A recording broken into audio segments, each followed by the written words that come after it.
हाय दोस्तों, धारावाहिक कहानी नंबर 2 में आपका स्वागत है। दोस्तों, इस कहानी को सुनने के लिए आप नए हैं तो हमारी चैनल को लाइक सब्सक्राइब जरूर कर ले ताकि आप सभी को वीडियो पहुंचा सको। पहली मुलाकात। अकबर बीरबल की कहानी। अकबर को शिकार का बहुत शौक था। वे किसी भी तरह शिकार के लिए समय निकल ही लेते थे।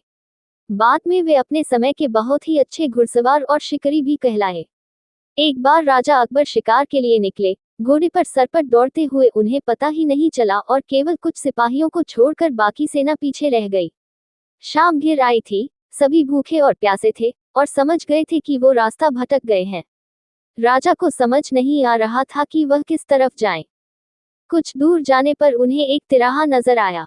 राजा बहुत खुश हुए, चलो अब तो किसी तरह वे अपनी राजधानी पहुंच ही जाएंगे। लेकिन जाएं तो जाएं किस तरफ? राजा उलझन में थे। वे सभी सोच में थे किंतु कोई युक्ति नहीं सूझ रही थी। तभी उन्होंने देखा कि एक लड़का उन्हें सड़क के किनारे खड़ा खड़ा घूर रहा है।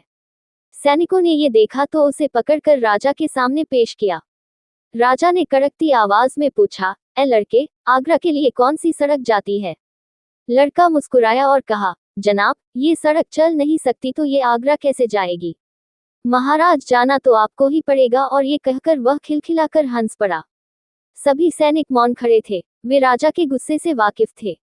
लड़का फिर बोला, जनाब, लोग चलते हैं, रास्ते नहीं। ये सुनकर इस बार राजा मुस्कुराया और कहा, नहीं, तुम ठीक कह रहे हो। तुम्हारा नाम क्या है? अकबर ने पूछा।